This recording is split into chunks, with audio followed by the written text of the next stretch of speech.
कुंभार समाजाच्या संदर्भात जो निर्णय जी.आर. तुम्ही काढलेला आहे, कसा फायदा कुंभार समाजाला? पारंपरिक कुंभार व्यवसाय करणारे विटा, कवेलू, मूर्तिकार यांना आता 700 ब्रासपर्यंत माती आणि लागणारी वाळू मोफत देण्याचा निर्णय शासनाने घेतला आहे। सोबतच वीज मंडळामध्ये जी फ्लाय ॲश आहे ती फ्लाय ॲशही देण्याचा निर्णय सरकारने घेतला आहे। अनेक दिवसापासून कुंभार समाजाची ही मागणी होती की आमचा पारंपरिक व्यवसाय टिकला पाहिजे, तो पुढे गेला पाहिजे। आमच्या सरकारने आणि खास करून माननीय मुख्यमंत्री देवेंद्र फडणवीसजींनी कुंभार समाजाला आश्वस्त केलं होतं की आमचं सरकार आपल्याला मध्य प्रदेशसारखी पॉलिसी देईल। काल आम्ही कुंभार समाजाकरता ही पॉलिसी आणलेली आहे आणि आता राज्यातील सर्वच कुंभार समाजांना त्यांचा पारंपरिक व्यवसाय टिकवण्याकरता, पुढे नेण्याकरता एक मोठी सवलत महसूल खात्याने दिलेली आहे। आता तिथले तहसीलदार, आमचे अधिकारी आमच्या तिथल्या कुंभार समाजाचं रजिस्ट्रेशन करतील, सर्व परिवाराची नोंदणी करतील, त्यांना आय कार्ड देतील आणि त्या आय कार्डवर त्यांना आता 700 ब्रासपर्यंत माती जे वर्षभर त्यांना पुरवठा होईल, एक मोठा निर्णय राज्य सरकारने घेतला आहे। गाव तलावातून उपलब्ध करून दिलं जाणार का आणि ओळखपत्रासाठी मर्यादा किती आहे वर्षांची?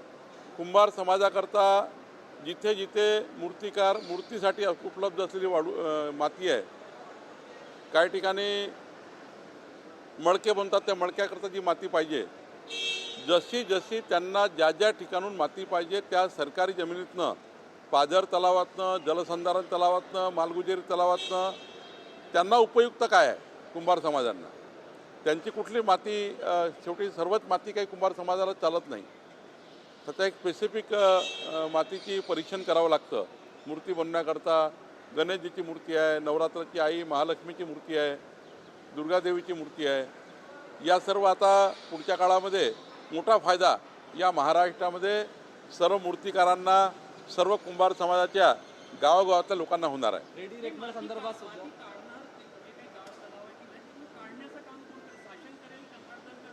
नाही, कुंभार समाज जसं मागणी करेल की आम्हाला माती उपलब्ध करून द्या, आम्ही माती उपलब्ध करून, आमचे तहसीलदार करून देतील। तहसीलदारला जबाबदारी दिली आहे, कुंभार समाजाची मागणी नोंदवल्यावर त्यांना माती उपलब्ध करून द्यायची आहे। रेडी रेकनर संदर्भामध्ये महत्त्वाचं एक आदेश तुम्ही काढलेला आहे। स्काय स्क्रॅपर बिल्डिंगा, मोठ्या ज्या बिल्डिंगा असतील आणि झोपडपट्टी, याचं रेडी रेकनर वेगवेगळं आता ठरणार आहे, त्यामुळे SRA किंवा बाकीच्या गोष्टी ज्या आहेत त्या सोप्या होतील आणि बिल्डिंगचे रेटसुद्धा कायम राहतील। रेडी रेकनर वेगवेगळं असेल, झोपडपट्टी भाग आणि मोठे टावर मुंबई। राज्य सरकारने ऐतिहासिक निर्णय घेतला आहे, त्याची अनेक दिवसापासून मागणी होती, क्रीडाची मागणी होती, सर्वसाधारण जनतेची मागणी होती की समजा एक मोठी इमारत आहे, नागपूरला सेंटर पॉईंट हॉटेल आहे आणि बाजूला एक छोटं घर आहे, त्याच्या बाजूला एक झोपड्या आहेत, त्याच्या बाजूला एक काहीतरी SRAची स्कीम आहे, तर आत्ताची परिस्थिती काय आहे की 1 किलोमीटर बाय 1 किलोमीटर हा ग्रोस त्या ठिकाणी झोन तयार झालेला आहे, रेडी रेकनर झोन। जे सेंटर पॉईंटला रेट लागतात ते इतर सर्व भागाला रेट लागतात। जी उंच इमारत असेल, जी महाग इमारत असेल, त्याचे रेट सर्व भागामध्ये लागतात। आज परिस्थिती अशी आहे, पण राज्य सरकारने CTS wise, property wise micro zoning करून आता बिल्डिंगचा रेट वेगळा असेल, उंच इमारतचा रेट वेगळा असेल आणि गरीब माणसाच्या घराचा रेडी रेकनर वेगळा असेल, म्हणजे एक मोठा दिलासा राज्य सरकारने रेडी रेकनरमध्ये दिलेला आहे। एक आधुनिकीकरण स्वीकारलं गेलं आहे। MRSACच्या माध्यमातून आम्ही प्रत्येक घरांची मोजणी करणार आहोत, प्रत्येकाचं CTS कार्डच्या माध्यमातून वेगवेगळा त्या ठिकाणी मायक्रो झोन तयार करून वेगवेगळा रेडी रेकनर असणार आहे। त्यामुळं गरीब माणसाची, मध्यमवर्गीय व्यक्तीची आणि थोडा त्या ठिकाणी यांची गळपेची थांबणार आहे। जो अवाढव्य रेडी रेकनर रेट होता तो तर कमी होणार आहे। अमरावती विधान परिषद निवडणुकीतला काँग्रेसचा उमेदवार नॉट रिचेबल होता, आता ॲडमिट करून घेतलं स्वतःला आहे। तिकडे हर्षवर्धन सपकाळ म्हणतात की आमच्या उमेदवारांवर दबाव आणला जातो। खरं तर मी तिथे पालकमंत्री आहे, हर्षवर्धन सपकाळांनी एक फोन दाखवा, त्याचा मोबाईलचा जरा डेटा काढून घ्या, कशाला करू आम्ही, काय गरज आहे, तिथे आमचं बहुमतच आहे। गरज काय पडतं आम्हाला असं करायची? जेव्हा निवडणुकीमध्ये आपले लोक सांभाळता येत नाही, जेव्हा आपला या ठिकाणी निवडणुकीचा पराभव ठरला आहे, तेव्हा असे वक्तव्य करतात. आधीच म्हटलं होतं निवडणूक लढू नका, आधीच आव्हान केलं होतं की बाबा ही निवडणूक तुमच्या बाजूने नाही आहे, ही निवडणूक महायुतीच्या बाजूने आहे. सरसकट त्या ठिकाणी निवडणुकीचं सोंग केलं नसतं, चंद्रपूरमध्ये ही परिस्थिती निर्माण झाली नसती, यवतमाळमध्ये ही परिस्थिती निर्माण झाली नसती. ऑलरेडी शेवटी मताचं महत्त्व आहे आणि त्यामुळं आत्ताही अमरावतीमध्ये काही बिघडलं नाही. त्यांचा माणूस गेला कुठे तर फिरायला किंवा ॲडमिट झाला तर त्यांनी या ठिकाणी समर्थन जाहीर करून टाका. नागपूरमध्ये पण खूप स्थिती आहे. अतुल लोंढे नगरसेवकांची बैठक देखील घेऊ शकत नाही ही स्थिती आहे. नागपुरातले 36 नगरसेवक नागपुरात आहे. अतुल लोंढेने आतापर्यंत एकही बैठक नागपूर शहरातल्या नगरसेवकांची घेतली नाही. नागपूरच्या काँग्रेसच्या नगरसेवकाला कळतं आहे, ते बुद्धिमान आहेत. काय फायदा मतदान करून? काय होणार आहे? काय फायदा आहे गाड्या घोड्यांना संमेलन घेऊन? निवडणूक पराजय ठरलेला आहे आणि किती मतांनी पराजय होणार आहे? भाजपा महायुती 600 मताच्या वर आहे आणि 200 सव्वा 200वर काँग्रेस आणि महाविकास आघाडी आहे आणि महाविकास आघाडी पूर्ण एक बाजूने नाही आहे, त्यांच्यामध्ये फटाफूट आहे. आणि त्यामुळं मला वाटतं की ही निवडणूक अनपोजदायक होती. जिद्द केली त्यांनी, आता जिद्द जे होईल ते होईल. अतुल लोंढे म्हणाले काल गोव्यामध्ये भाजपने आपले नगरसेवक नेले आहेत, भाजप घाबरली आहे, भाजपने आपल्या मतदारांचे फोन सुद्धा काढून घेतले आहे, आपल्या मतदारांना भाजप चोर समजले का असा त्यांचा आरोप. असं आहे, पहिलं आधी अतुल लोंढेंनी आपलं आत्मपरीक्षण करून आपले मतदार कुठेही चेक करावे. भाजपच्या मतदाराची कशाला काळजी करता? भाजपचे मतदार आपापल्या पैशानी सर्वांनी 13,500, कोणी 18,000, कोणी 20,000 रुपये देऊन त्यांनी एक सहल आयोजित केली आहे आणि साधारण त्यांनी कोणी विमानाने गेलं नाही, आपल्या आपल्या गाड्यांनी गेलेले आहेत आणि त्यामुळे त्यांना असं वाटतं की निवडणुकीचा काळ आपण सर्व एकत्र आलो पाहिजे. ही पद्धती आहे. मागच्या वेळी माझ्या निवडणुकीला सर्व लोक आपल्या आपल्या पद्धतीने फिरायला गेले. त्यामुळं बाहेर जाणे ही काही चांगलं आहे. संघटनात्मक आमचं या ठिकाणी समन्वय तयार होतो. जेव्हा 10-12 नगरसेवक आपला परिवारातलं सोबत घेऊन एकत्रितपणे राहतात तेव्हा एक पारिवारिक संबंध तयार होतात, एक रिलेशनशिप डेव्हलप होतं आणि त्यातनं अजून प्रगल्भता वाढतं.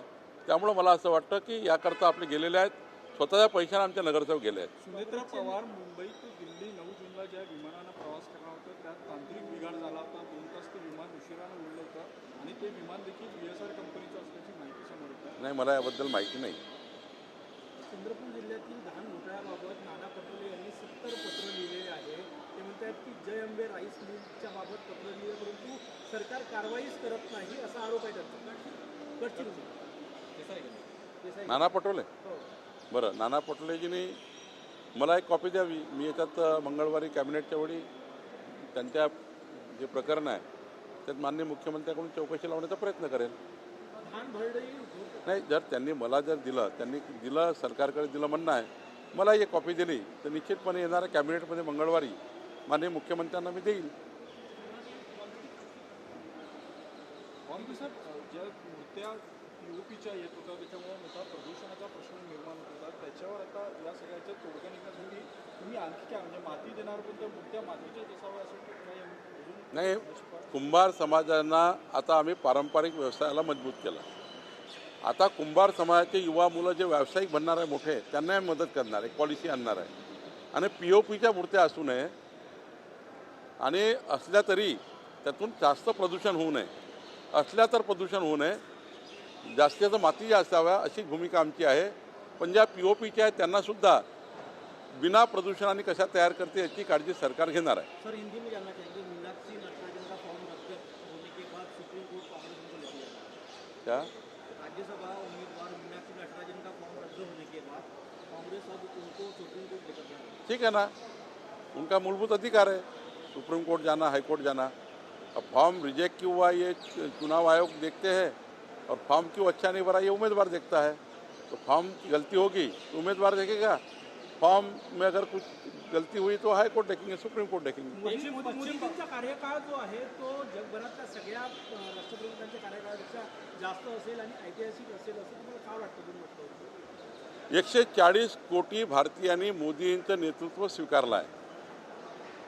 आणि या भारताला विकसित भारत करण्याचा संकल्प मोदीजींनी केला आहे आणि तो संकल्प लोकांना पटलेला आहे. लोक त्यांना साथ देत आहे, जनता साथ देत आहे.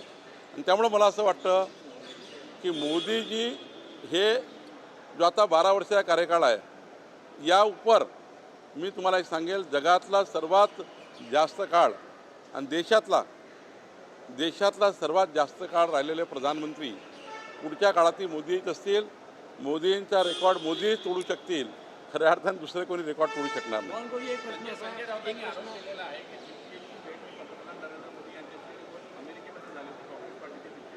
ते संजय राऊतला माहिती आहे, माझ्याकडे काही नाही. एक प्रश्न असा आहे, NIT मध्ये काल आंदोलन झालं. भारतीय जनता युवा मोर्चानं काल NIT समोर आंदोलन केलं.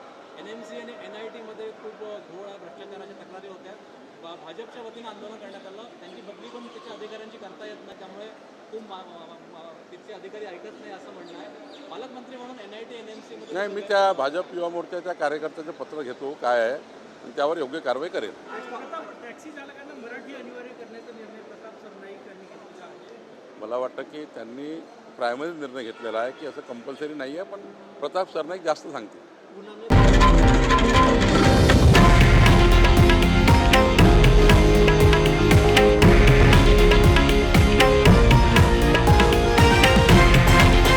हे आहे देशातील नंबर 1 न्यूज नेटवर्क आणि आपण पाहत आहात TV9 मराठी, एकमेव.